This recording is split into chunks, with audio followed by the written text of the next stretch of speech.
E aí, torcedor do Verdão, beleza? Mais um vídeo aqui no canal JP Palmeiras para trazer as últimas informações. Torcedor do Verdão, é hoje Palmeiras versus Corinthians. Jogo que vai acontecer às 21h30. Jogo de ida da Copa do Brasil. Para mais notícias sobre essa partida, tô trazendo aqui para vocês o Seleção Sport TV.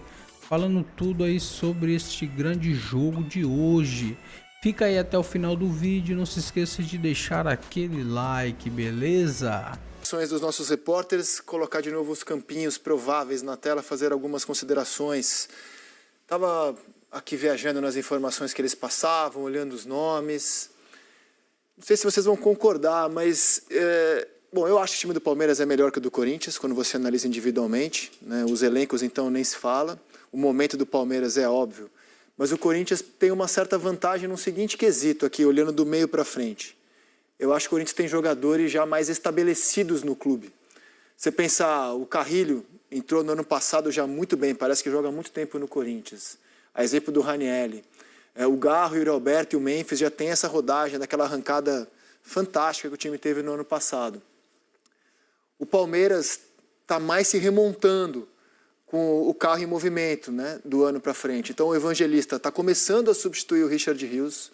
O Facundo Torres ainda não engrenou, não é um jogador que você fala, pô, esse aqui já está jogando há muito tempo bem. Sosa e Alan, idem, embora o Alan tenha jogado super bem o Mundial, o Sosa é uma novidade. O Vitor Roque está começando a engrenar, e o Maurício já está desde o ano passado lá. Mas se você pensar assim, em nomes que já estão enraizados, como por exemplo o Gustavo Gomes, o Everton, o Palmeiras não tem esses nomes do meio para frente. Ele perdeu essas referências do meio para frente. Acho que o Corinthians tem mais jogadores também com poder de decisão. Sabe aqueles caras que o jogo está complicado? Por exemplo, vou dar o exemplo do Garro ano passado. Aquele jogo estava 2-0 para o Palmeiras na Arena Barueri. O Palmeiras chegando mais no início do jogo, né? O jogo estava ruim para o Corinthians ali até. E aí até o Garro fazer o que fez. E ele tira um coelho da cartola e muda o jogo, né? O Memphis, alguém pode dizer que não pode fazer isso? É claro que pode. O comportamento dele em campo... O Memphis, quando é o jogo que ele escolhe, ele faz muita diferença. Pois é. Não, o Grafo tá rindo. Ué, Grafo, o Memphis tem dois jogos. O que ele larga e o que ele escolhe. O jogo que ele escolhe, cara... Não faz sentido. Mas o Memphis não tem um histórico tão forte em clássicos, né? Assim, mas eu digo assim... É uma lacuna. É aquele cara que, às vezes, ele tá mal no jogo. O time tá sendo dominado. Ele recebe uma bola e faz uma jogada que ninguém tá esperando. Que ele deu pro Romero no Morumbi. Isso aí, é esse tipo de jogada. Eu só vou discordar de você com relação ao Facundo Torres. Eu acho que a temporada dele é muito boa. E acho que agora ele jogando pelo lado direito... Mas muito boa, ele nem conseguiu se firmar ainda como titular. É porque, assim, ele teve uma pequena queda antes da Copa do Mundo de Clubes, realmente. E ali o Alan estava muito bem, era a despedida do Estevão. Por isso que ele acaba não jogando tanto na Copa. Mas se você pega o ano dele até maio, vamos botar assim... É muito bom, cara. É um início muito bom de Palmeiras. E agora jogando pelo lado direito, que é onde ele foi contratado para atuar, até tendo mais liberdade para sair da direita, vindo para dentro. O Palmeiras tem jogado com os laterais atacando simultaneamente, algo que não acontecia anteriormente. A tendência é de um crescimento. Acho que é um jogador que pode decidir. Ele está crescendo, eu concordo com você. É que eu acho que são jogadores ainda do meio para frente, pouco enraizados no clube, ainda pouco estabelecidos. Nem sei se isso é uma vantagem, é um fato. O trio... Yuri, Memphis e Garro, e eu acho que o Carrilho é um quarto elemento importantíssimo, mas focando no trio, porque a primeira vez que o trio vai jogar junto com o Dorival, ele tem números excelentes com a camisa do Corinthians. São 11 vitórias, 4 empates, 2 derrotas, aproveitamento é altíssimo, de 72,5%. Na Neoquímica Arena, esse trio em 11 jogos nunca viu uma derrota corintiana. São responsáveis por 21 dos 54, a metade praticamente, dos gols do Corinthians. Então, assim, esse trio, eu sei que o Roberto está voltando, e o próprio disse contra o Botafogo que teve lances ali que se ele tivesse em atividade, jogando no quarto domingo, ele não perderia. Eu sei que ele está voltando. Mas esse trio é a melhor notícia que o Corinthians poderia ter para o jogo de hoje, né? O trio reunido de novo e o Garro bem fisicamente, né? E descansado, né? Torcer agora para ser o jogo do Sim do Memphis, que costuma ser mais frequente em Itaquera que fora. Para o Garro que está voltando, ter cumprido suspensão contra o Botafogo acabou sendo algo bom para a preparação para esse jogo, né? Ele pega um intervalo de uma semana, jogou com o Cruzeiro, vai jogar de novo hoje. Para um cara que está retomando o ritmo, é claro, é bom você estar jogando, mas acho que a recuperação foi completa de um jogo para o outro, ele vai chegar de 0 bala para essa partida. Eu acho que tem mais uma vantagem na escalação do Corinthians em comparação com a do Palmeiras. Você estava falando do poder de decisão, dos jogadores mais consolidados. Eu acho que tem mais força física no meio-campo. Do Corinthians? Acho que o Corinthians tem um time mais competitivo na faixa central do campo. Principalmente se vier agora a opção com a saída do do Lucas Rios, Evangelista. né? Eu tô pensando muito nisso. Com a saída do Rios, eu acho que o time do Palmeiras perde um pouco de competitividade ali por dentro. O Evangelista é um bom jogador, mas se ele for a opção, isso se acentua. Se ele entrar com o Martínez e Moreno, por exemplo, seria algo para aumentar um pouco essa capacidade de imposição física no meio. Eu acho bem provável disso acontecer. E é uma possibilidade, né? Então, assim, a gente está imaginando aqui um Palmeiras e um Corinthians com essas escalações, pelo que a gente tem visto de amostragem recente. O que você está projetando, então? Em vez do Evangelista, o Martínez. Você joga com 2 volantes que são mais firmes na marcação. Você muda essa e mais em característica do posição segundo física. homem de meio para colocar mais pegada por Entrou ali. bem o Evangelista na função do Ele é Rios. bom jogador, sem dúvida. Ele é muito mais criativo do que Martínez. Se você usa o Evangelista um pouco mais avançado, como o Bragantino usou várias vezes, é mais uma alternativa que você tem. A gente está falando muito sobre o Ramon Sousa ou o Alan. Você pode abrir o Maurício, cara, e usar terceiro homem meio campo o Evangelista. Acho que para o Palmeiras, esse primeiro jogo é não deixar a coisa fugir do controle. A minha não, completa. Como é o primeiro jogo fora de casa. Eu entendo que cada um, o Rizek abriu fazendo um comentário que é estatístico, que não tem discussão, como os dois conseguem também, eventualmente, resultados fora de casa. Vamos rodar o desempenho do Palmeiras. É óbvio que o Corinthians ganha mais do que o Palmeiras, mas o Palmeiras é o time que tem mais vitórias. O Abel, na Arena, Arena, se não me engano, são 2 vitórias e 2 derrotas. Ele não tem 4 empates, quer dizer... Não é negativo. Não é negativo, mas o Corinthians, ainda assim, para mim, para o jogo de hoje, ainda é a melhor chance, gente, de abrir um caminho. Sim. O Palmeiras sabe disso. Então o jogo de hoje é um jogo mais para tentar controlar. Eu tô bem curioso para saber como é que vai ser a estratégia do Palmeiras.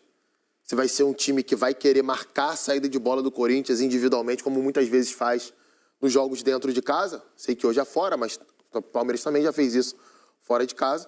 Isso tem muito a ver com aquilo que o Corinthians vai conseguir ou não fazer, porque precisa fazer a bola chegar em boas condições ao trio de frente, aos 3 jogadores mais talentosos da equipe. E do lado do Corinthians, eu até queria, ouvir a opinião de vocês também sobre isso. Quando o Corinthians joga com um losango no meio-campo, o Corinthians sofre muito para marcar os lados do campo. Natural desse esquema. Você, em tese, tem na primeira linha de meio-campo 3 jogadores, e esses jogadores que estão ao lado do losango, né, Carrilho pela direita, Martínez pela esquerda, eles têm que ter muita aptidão física o jogo inteiro para fazer esse percurso um pouco maior de flutuação de um lado a outro. E para completar, o Palmeiras, como eu falei anteriormente, tem jogado de um jeito um pouco diferente do que jogava antes da Copa de Clubes ou durante a Copa de Clubes, que traz o primeiro homem de meio campo para fazer a saída no meio dos zagueiros e libera os 2 laterais, né? Antigamente era só um lateral liberado. Exatamente. Já era preso. Então tem feito Giai e Piquerez bem abertos, Facundo Torres e o ponta esquerda por dentro, pode ser o Luigi, pode ser o Sousa, pode ser o Alan, enfim. E aí vai depender de quem o Abel for escolher. E por que eu estou falando isso? Porque isso dobra a aposta no jogo pelos lados. Contra o Grêmio foi muito isso. O Palmeiras criou muito, invertendo o jogo rapidamente para o lateral fazer a ultrapassagem bem aberto. E se fizer isso contra um Corinthians com losango no meio campo, talvez o Corinthians possa sofrer. Enfim, pode ser também uma marcação diferente do Dorival, pode não ser um losango, pode ser um dos atacantes voltando pelo lado para ajudar. São adaptações que podem ser feitas. E o próprio Dorival, no Flamengo em 22, fazia algumas adaptações assim, porque jogava com losango no meio campo. Isso. E Pedro e Gabigol no ataque e Arrascaeta por trás deles, né? São 3 jogadores que não ajudam tanto defensivamente. Então, é um detalhe do jogo, esses 2 detalhes. O que o Palmeiras vai fazer? Você vai marcar a saída de bola, você vai ter esse ímpeto para tentar dominar o Corinthians desde da iniciação de jogadas do Corinthians. E do lado do Corinthians, a questão da disposição de jogadores em campo. Como é que vai ser para se impor contra o adversário? Como é a primeira vez que o Dorival Júnior, como técnico do Corinthians, enfrenta o Palmeiras do Abel, é sempre divertido fazer aquele levantamento do Abel contra os vários técnicos que passaram do outro lado desde que ele assumiu a Sociedade Esportiva Palmeiras. Dá trabalho porque é muito bom. Parabéns a quem fez. Deve ter salvo também, né, Rizek, isso aí em algum lugar. Oi? Só ia atualizando, salvo né? em algum lugar. A gente aqui no Seleção tem salvo. Não dá. A gente vai só atualizando, né? Então, assim, ele tem 3 jogos contra o Corinthians do Wagner Mancini, 2 vitórias, 1 empate. Ele tem contra o Corinthians do Silvinho 2 jogos, 1 empate e 1 derrota. O Silvinho levou vantagem sobre o Abel naqueles duelos em plena pandemia. Contra o Vitor Pereira, ele tem 3 jogos e 3 vitórias. Contra o Lázaro, 1 jogo e 1 empate. Contra o Danilo, que foi técnico do Corinthians por 1 jogo e foi justamente contra o Palmeiras no Allianz Parque, 1 jogo e 1 vitória. Contra o Luxemburgo, 1 jogo e 1 empate.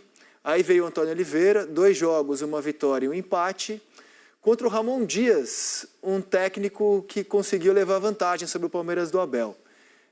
O Abel enfrentou o Corinthians do Ramon 5 vezes, só tem 1 vitória, 2 empates e 2 derrotas. E agora será a primeira vez do Dorival. No total, são 18 jogos contra o Corinthians, 8 vitórias, 7 empates e 3 derrotas. O desempenho do Ramon Dias fez ficar um pouco menos díspare, né? Para fechar esse assunto Palmeiras e Corinthians, os 3 já opinaram que o Corinthians é favorito. Mas o Palmeiras é favorito? Mas já mudou isso daí já, com tanta coisa já que mudou? Você trouxe do Corinthians aí agora, viu? Então muda. Quem é o favorito e quanto, na sua opinião, Grafa? É pro confronto esse favoritismo, Zé? Quem avança? Quem avança? Beleza. Quem avança? Eu vou 55 Palmeiras. Oi? 55 Palmeiras. 55 Palmeiras. E pra você, Coutinho? Mesma coisa. 55 Palmeiras. Acho que a vantagem existe, mas ela não é tão grande assim, não. 55 Palmeiras. E pra você? Vou botar 60 Palmeiras.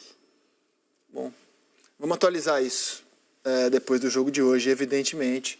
Os 3 aqui mantendo que, numa análise lógica, e eu acho que até o corintiano mais fanático, quando faz uma análise lógica, coloca o Palmeiras como o time que começa o confronto com mais chance. Mas futebol não é lógica, né, cara? Se futebol fosse lógica, a gente nem estaria aqui, inclusive. E pode acontecer vitória do Palmeiras hoje e vitória do Corinthians na próxima semana também. O campeonato estadual é decidido por causa da vitória do Corinthians fora de casa na ida. Os números que o Rizek mostrou aí do que cada um faz na casa do adversário corrobora essa sensação. A final do Paulista, você podia até apostar no Corinthians ganhando. Acho que tinha até mais equilíbrio lá do que hoje.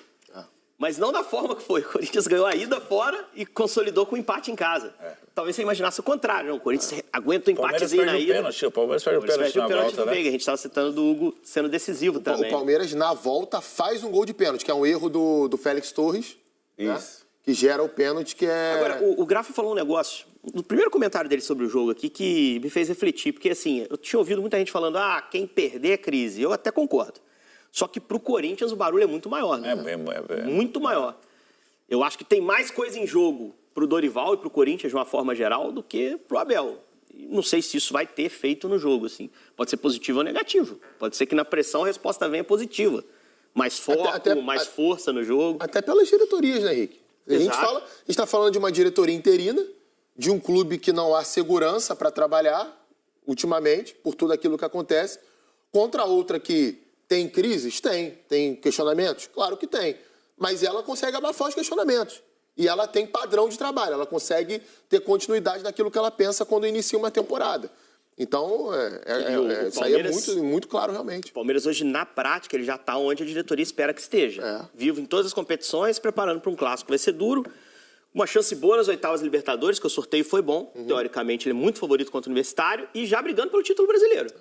Se você analisa os jogos que deve, o Palmeiras já está na faixa de pontuação do Flamengo ali. O Palmeiras tem um jogo a menos, né, que o Flamengo. Já tem um embate. Né? Então ele está dentro do que se imaginava. É o troféu menos pesado em disputa para o Palmeiras. Falar português bem claro. É o único que o Corinthians realmente briga. O Corinthians não é candidato ao título brasileiro. Ele pode sonhar nas Copas, perfeitamente possível que ele sonhe. Chegou recentemente a uma decisão, inclusive, perdeu do Flamengo. É o troféu menos pesado. Mas a gente sabe que se o Palmeiras perde do rival, vai vir uma série de questionamentos. Pô, perdeu 2 vezes. Isso. Final do Paulista, Copa do Brasil, capaz até de implodir uma paz na qual ele tem nas outras competições, com a melhor campanha da Libertadores, brigando pelo título brasileiro. E no caso do Corinthians, uma classificação, eu acho que muda, por exemplo, de patamar do Dorival Júnior no clube. Que hoje pode estar sendo olhado com desconfiança. Tem mais a ganhar também, o Corinthians. Eu estou falando sobre mais a perder, o Dorival também tem mais a ganhar se ele passa. Né? É um confronto explosivo, cara. Explosivo, que começa hoje. Que não sejam 2 jogos insuportáveis, que o medo de perder não se imponha e que a gente consiga ter também diversão, além da emoção que certamente haverá. E eu saio da rivalidade regional e vou agora para Inter e Flu. Então é isso, torcedor do Verdão, valeu por chegar até aqui no final do vídeo, não se esqueça de deixar aquele like, beleza? Se você ainda não for inscrito aqui no canal, já se inscreva, ative o sininho de notificação para não perder nada que eu poste aqui no canal. Falou e até mais!